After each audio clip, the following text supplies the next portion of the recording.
This is Leonilda Zurita, leader of the Bartolina Sisa Bolivian Federation of Women Peasant Farmers. She had traveled from Bolivia to the World Social Forum with a message of urgency. An undeclared war was being waged against her people.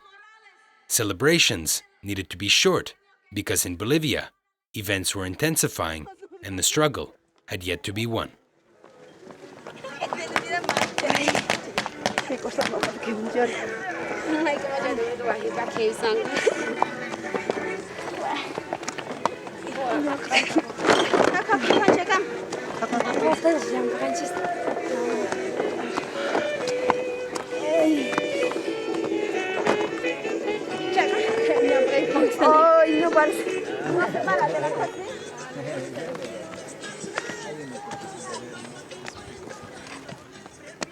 The Incas believed that Lac Titicaca was the birthplace of both the sun and the moon.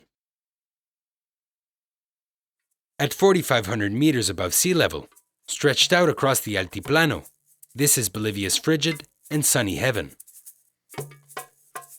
To the west is Peru and the Pacific Ocean. To the east and down the slopes of the Andes is the steamy Amazon basin. Incan culture dominated these highlands by the 15th century AD. They spoke the Quechua language, and they were highly advanced in administration, engineering, and agriculture. Seed was the currency of the time, and coca was an integral part of their culture. In 1535, the Spaniards arrived in search of gold. Soon after, the Incan Empire was forced into slavery, and each man over 18 was forced to work in the gold and silver mines. The Spanish, who first outlawed coca, quickly changed their opinion of the plant and made it readily available once they realized that the small green leaf, when chewed, allowed their slaves to work longer and harder. Coca became so valuable that it became known as green gold.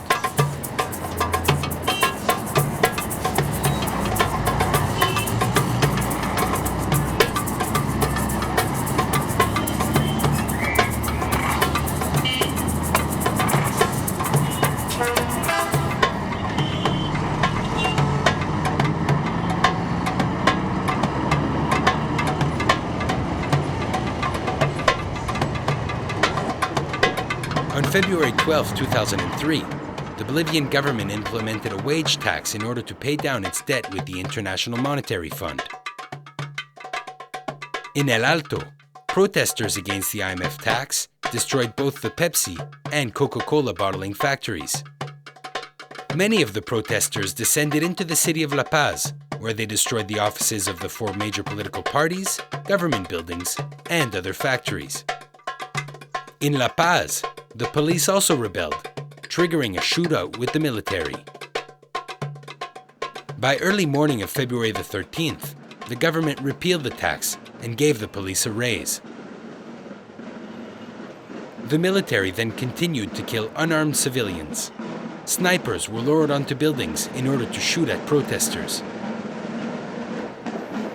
In those 2 days alone, 33 people were killed and 205 were wounded by the government.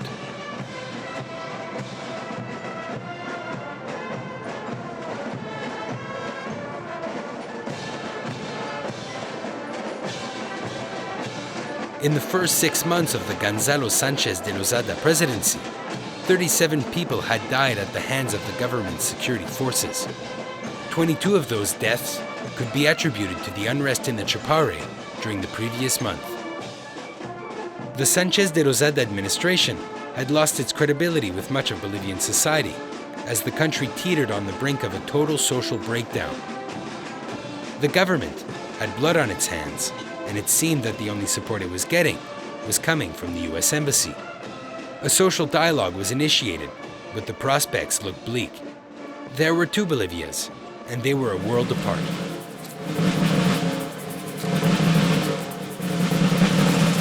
As the Iraq War loomed in the near future, the city called peace was itself anything but peaceful.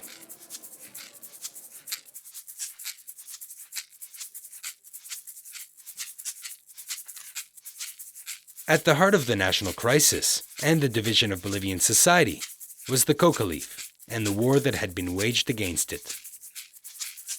The American-directed and funded drug war had been waged in the cities and jungles of Bolivia for almost 20 years, exacting a massive social and economic toll on all Bolivian people.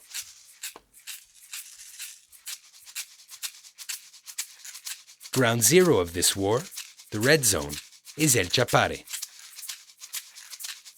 stronghold of the movement towards socialism and the coca farmer unions, and home of Leonilda Zurita.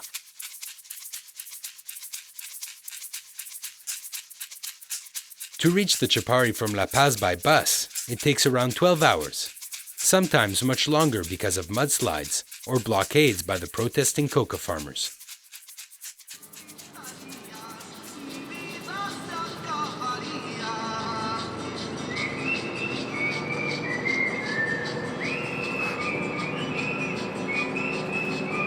Que cuando el doctor dijo tienes cáncer, ni siquiera sus millones le salvaron la vida. Alza la mano si tú quieres bailar, alza la mano si quieres manchar. Pancito. Ajá, ¿no ves?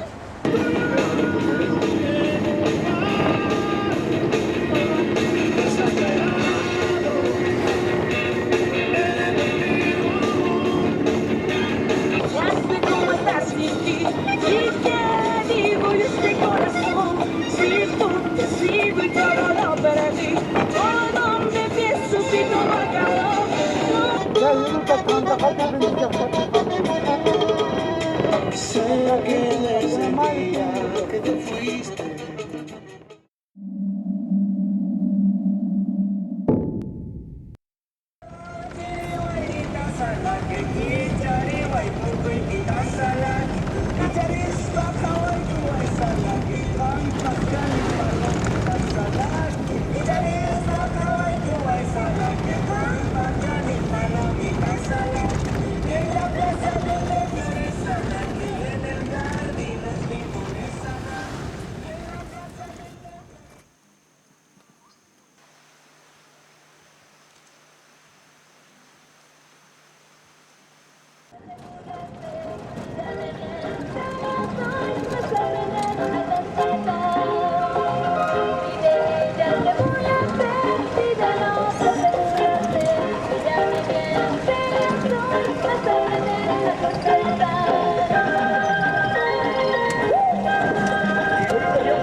Gracias. Chao.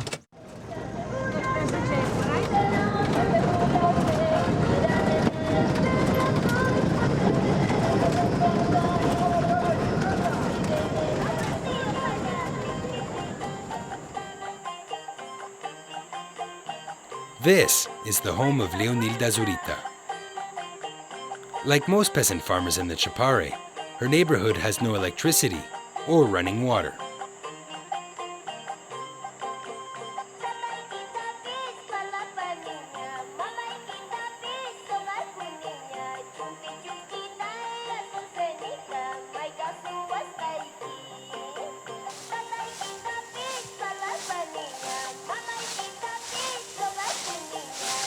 Para mi familia y para mí es muy importante la planta de coca, pese que es parte de nuestra medicina, nuestra cultura, nuestra economía. La coca es nuestra salud y la coca es nuestra educación para los hijos. Entonces, en vista de eso, para nosotros es muy importante la coca. Por eso lo tenemos la hoja de coca, porque es además el símbolo de Bolivia. I think there's something that people don't understand outside of Bolivia is that the coca leaf is a legal product with very valid traditional and medicinal uses within the country. Coca is used as an appetite suppressant. It is used to heal stomach ailments. Coca tea is available even in the U.S. Embassy, and the great majority of the Bolivian population drinks it regularly. And that the coca leaf itself is not a narcotic. It's a mild stimulant, similar to a cup of coffee. 4,500 coca-growing families live in the Chapare. Most of them depend on the plant in order to survive. Osmar and his wife Clementina live with their 3 kids down the road from Leonilda. They farm a small plot of land where they grow some palmito, banana, oranges, pineapple, rice, and coca. ¿Usted solamente con esto trabaja? Sí, No tiene tierra, no trabaja en la tierra. ¿En Canadá no hay coca? no coca. Solo la droga. No coca, solo cocaína. Sí. ¿Pero produciría coca? No. ¿En Canadá? ¿No? No, nada. ¿Prohibido? Sí. Sí, todo prohibido.